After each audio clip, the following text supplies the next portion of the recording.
On va attaquer avec cette histoire de Palais de Tokyo. Vous en avez sûrement entendu parler.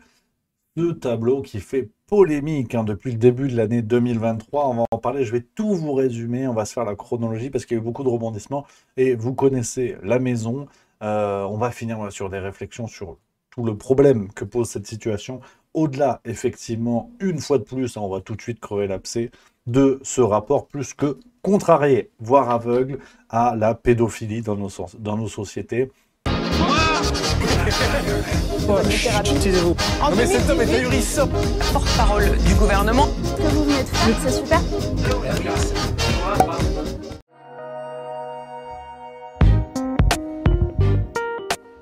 On va commencer avec le tableau, parce que je suis obligé de vous le montrer, c'est de l'art. Et c'est la ministre de la Culture qui a dit c'est bon, on peut y aller. Donc peut-être que la vidéo va être censurée. J'en sais rien. Mais bon, moi je fais confiance. La ministre de la Culture a dit ça va. Donc on va voir, je vais vous montrer ce tableau alors, qui s'appelle Fuck Abstraction en français, donc qui veut dire j'ai des rapports non vaginaux avec l'abstraction, pour être poli.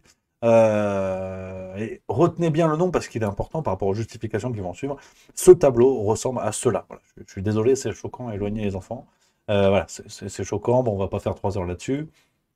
Vous avez vu ce qui ressemble à un adulte, voilà, recevoir une fellation de ce qui ressemble à un enfant. Mais attention, parce que c'est pas si évident que ça, qui l'eût cru. Donc, on va mettre d'abord le contexte avant de parler du scandale en tant que tel. Ce tableau est l'œuvre d'une dame qui s'appelle Myriam Khan, qui est suisse. Elle est née à Bâle en 1949. Bon, alors ces tableaux, bon, je suis pas expert en peinture, mais tu veux, j'ai croisé des fresques chez Ikea qui étaient plus sympas. Tu vois, bon, il y a des trucs comme ça, tu vois, bon, hein, voilà. Bon, voilà. C'est pas Rembrandt, comme on dit. C'est pas Rembrandt. T'as des trucs, bon, voilà, c'est pas... Mhm. Ça casse pas 3 pattes à un cul de jatte.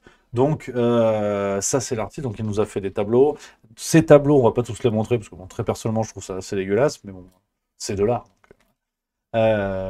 Beaucoup de ces tableaux sont quand même marqués par des engagements sociaux, c'est-à-dire qu'elle fait, enfin, sociaux et même plus historiques. Elle fait référence aux périodes de guerre, notamment les guerres modernes, donc Yougoslavie, la guerre du Golfe, dans plein d'interviews, elle dit s'être inspirée de tout ça. Et la polémique. La polémique commence, on va pas faire 6 heures sur cette dame. La polémique commence en février 2023, le 17 très exactement, avec une rétrospective sur Myriam Khan qui est organisée du côté du Palais de Tokyo, donc à Paris. Et il y a ce fameux tableau Fuck Abstraction qui est accroché dans une salle réservée enfin dans une salle où les visiteurs sont prévenus que euh, ça risque d'être choquant, sûrement des gens qui ne sont pas formés à la peinture. Et très vite, bon, ça va s'emballer. On a des associations, notamment l'association Juristes pour l'enfance qui monte créneau. On a des figures médiatiques bien connues, par exemple Carl Zero, qui vont parler de cette histoire-là, parce que les spectateurs ont malheureusement l'esprit suffisamment tordu pour voir un acte pédocriminel, c'est-à-dire un adulte recevant une fellation d'un enfant, et pas du tout. Et pas du tout. Alors, là, voilà, je vous donne les faits tels qu'ils sont. Après, je vous donnerai, on va essayer de raisonner, mais c'est vrai que nous, est-ce qu'on est du camp de la raison? C'est déjà une question à se poser. C'est Emmanuel Macron qui a dit. C'est déjà une question à se poser. On n'est peut-être pas du camp de la raison. C'est comme l'affaire Balenciaga. Enfin, on fera des liens tout à l'heure en fin de vidéo pour réfléchir sur tout ça. Très vite, donc la polémique éclate mi-février, mi-mars, donc un mois après. On a le Palais de Tokyo qui réagit par l'intermédiaire de l'artiste, l'artiste elle-même qui répond. Le Palais de Tokyo sur ses réseaux sociaux qui publie la réponse. Je vous lis la réponse de l'artiste. Je l'ai dit, je l'ai écrit à côté du tableau, ce ne sont pas des enfants. Je traite de la façon dont la sexualité est utilisée comme arme de guerre, comme crime contre l'humanité. Le contraste entre les deux corps figure la puissance corporelle de l'oppresseur et la fragilité de l'opprimé agenouillé et amaigri par la guerre. Je devais essayer de montrer ces crimes, car ce qui me choque, c'est que cela ne changera jamais. On ne sait pas apprendre. Je ne peux faire abstraction de ces choses. c'est vrai que bon, moi j'avais surtout vu un enfant qui suçait un adulte, je vais pas vous mentir. C'est vrai que j'avais surtout vu ça, d'autant plus que, hein, on va quand même le rappeler, je vous le disais, le tableau s'appelle Fuck Abstraction. Je suis désolé d'être vulgaire, mais il faut traduire. Dans la langue de Britney Spears, j'encule l'abstraction. Qu'est-ce que c'est l'abstraction? L'abstrait, on va lire la définition, parce que peut-être que Myriam Khan, elle va nous dire c'est pas ça. On va aller voir chez le Larousse, alors, qui jusqu'à présent, d'après Conspiracy Watch, n'est pas encore considéré comme une officine russophone et russophile à même de diffuser des complots. Larousse nous dit abstrait, abstraite au féminin, qui est le résultat de l'abstraction. Bon, là, ils ne se sont pas fait chier. Qui est difficile à comprendre par manque de référence à la réalité concrète. Là, elle est déjà un petit peu plus intéressante, tu vois. Qui est difficile à comprendre par manque de référence à la réalité concrète. Alors, le tableau s'appelle Fuck Abstraction. Donc, techniquement, j'encule ce qui est abstrait. Donc, on va plutôt du côté du figuratif. Je ne suis pas expert en peinture, mais j'ai bossé 6 mois chez Saint-Maclou, j'ai des refs. Peinture grasse, peinture mate, crayon pastel. C'est-à-dire que si le tableau s'était appelé Horreur de la guerre ou je sais pas quoi, pourquoi pas, tu vois. Mais sur un tableau qui apparemment a une forme de bisbille vis-à-vis de l'abstraction à tel point qu'on envisage quand même une belle dynamique, hein, sur les rapports, là j'ai un peu de doute, quoi. J'ai un petit peu de doute, mais elle nous dit non. Elle nous dit voilà, ce ne sont pas des enfants. Ce ne sont pas des enfants. Donc voilà. Après, voilà, je vous donne les éléments, hein. Vous avez vu, je vous ai donné la définition. Vous pensez ce que vous voulez. Alors, disons que c'est tellement évident, si vous voulez, que ça n'est pas un enfant, qu'on a une députée qui est montée au créneau. Manque de bol, parce que c'est vrai que, hein, comme on dit, le théorème de Rudi Reichstadt, tout ce qui vient de l'extrême droite est problématique et donc devient automatiquement une fake news. On a une députée qui est montée au créneau dès le 22 mars. Cette députée s'appelle Caroline Parmentier et c'est une députée RN. La tuile. Parce que si ça avait été député PS, à mon avis, c'était validé. Là, c'est député RN. Donc je pense que si tu les pousses un petit peu dans leur retranchement, tu vas avoir Julien Pin qui va débouler, qui va dire ah oui, mais député RN, en vérité, on n'est même pas sûr que le palais de Tokyo, ça existe. Sinon, il serait à Tokyo. Rigolez pas, parce que ça, c'est du fact-checking. Ouais. T'as une nuance, tu dis oui, le palais de Tokyo, de Paris. Fake news. Fake news automatiquement. Et cette députée a réagi dans une petite capsule pour les réseaux sociaux que je vous partage. Je suis au palais de Tokyo, devant ce tableau qui n'a toujours pas été décroché. Ce tableau qui représente un enfant à genoux, les mains ligotées dans le dos, forcé à une fellation par un adulte. Rien ne justifie l'exposition d'une femme, pas même la dénonciation des crimes de guerre. Ce tableau, à caractère pédopornographique, est une incitation et un clin d'œil à tous les pédocriminels et les prédateurs agresseurs d'enfants. En tant que député, en tant que membre de la Commission des affaires culturelles, en tant que membre de la délégation aux droits des enfants, je demande solennellement à la ministre de la Culture que ce tableau soit décroché.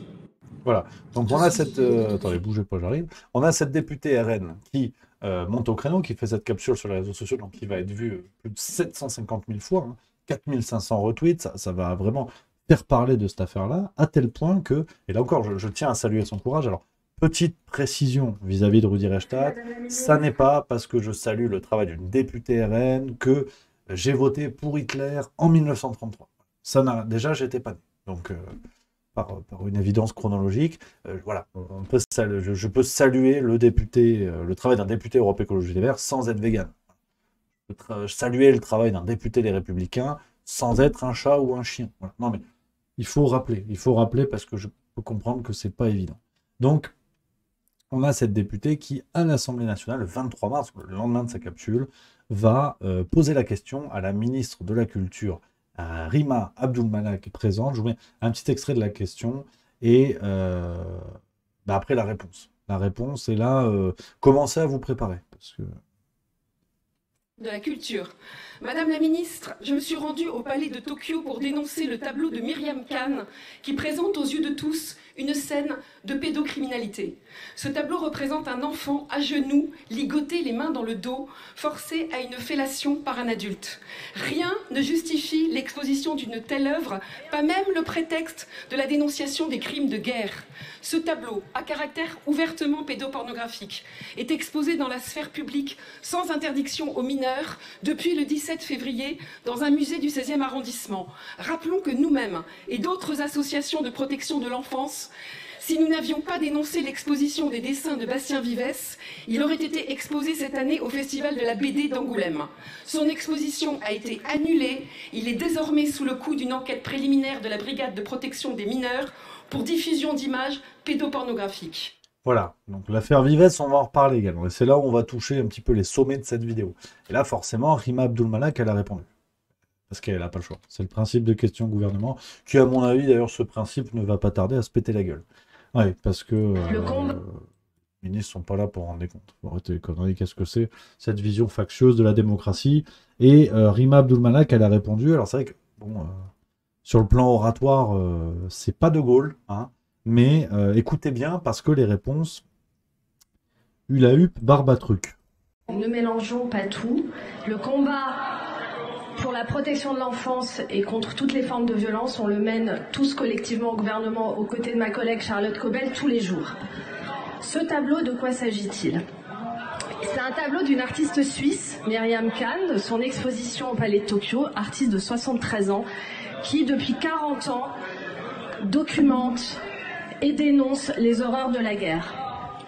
C'est son intention, vous êtes allé faire votre coup de com' et filmer ce tableau, mais est-ce que vous avez vu l'ensemble de l'exposition? Est-ce que vous avez échangé avec les médiateurs? Est-ce que vous avez lu les explications? Parce qu'on ne peut pas sortir une œuvre de son contexte. L'intention de l'artiste est diamétralement opposée à l'interprétation que vous en faites.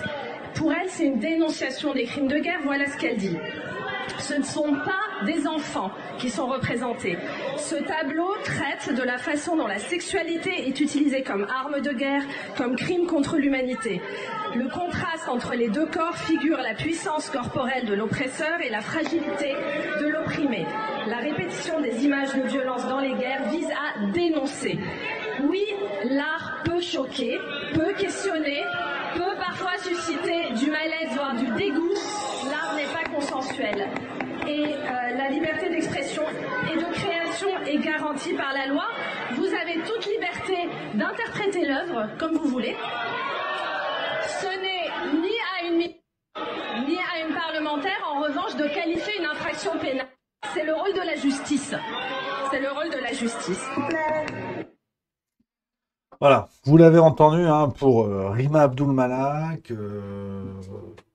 ça va, ça va. Ça va, parce que c'est la création artistique, c'est Je suis Charlie. Alors elle n'a pas osé Je suis Charlie, parce que c'est vrai que, bon, bah, sous Macron, voilà, hein, tout ce qui est censure et tout ça, là, tu le... D'ailleurs, exemple en date, parce que moi, je me suis dit, bon, bah, c'est de l'art. Ok, tu vois. Ça aussi, c'était de l'art. Une fresque d'un graffeur, donc un artiste, hein, à Avignon, qui avait représenté Macron avec 49.3 écrit sous le pif. Hitler, Charlie Chaplin, Marlène Schiappa, on ne sait pas à qui appartient la moustache, je veux dire, c'est le mystère de l'art. Mais ça, c'est pas de l'art. Non, t'as le préfet qui avait ordonné le retrait. Ouais.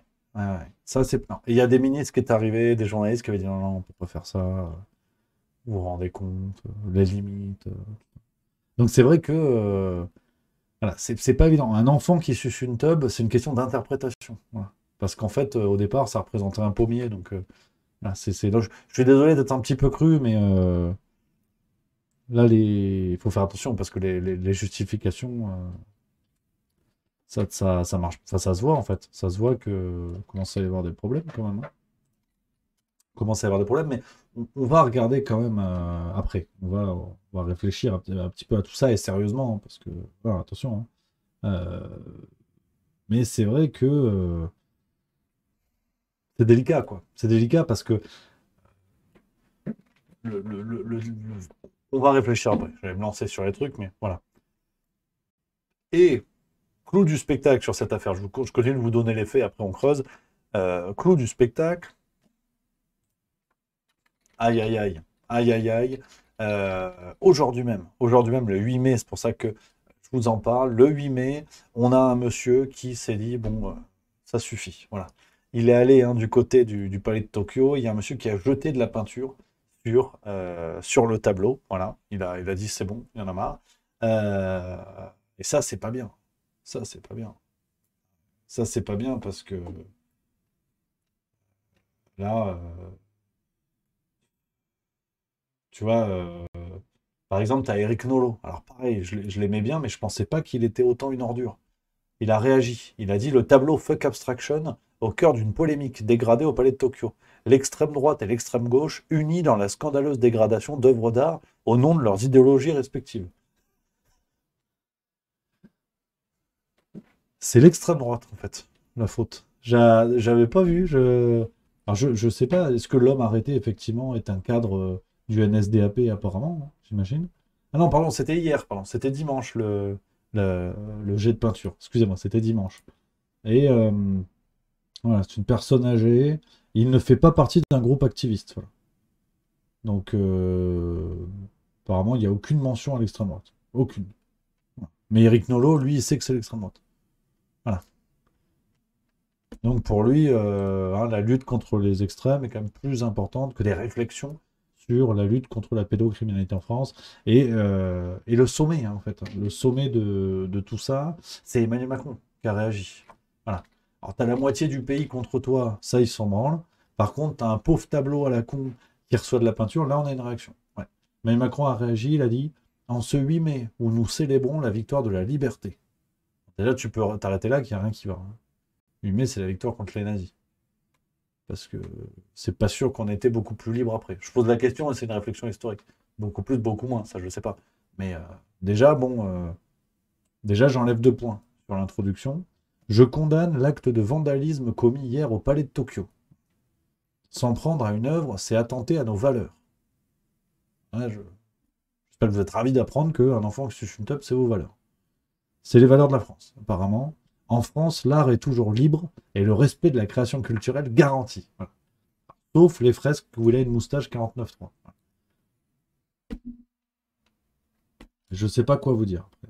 Je ne sais pas quoi vous dire. Là, je vous ai donné tous les éléments. Ça, c'était ce matin. C'était ce matin même. Réaction d'Emmanuel Macron. C'est nos valeurs. C'est les valeurs. Les valeurs de l'Ovalie. C'est les valeurs. On a, voilà, et puis la victoire de la... Enfin, j'aimerais bien faire des blagues, mais là, je vous avoue, je trouve pas.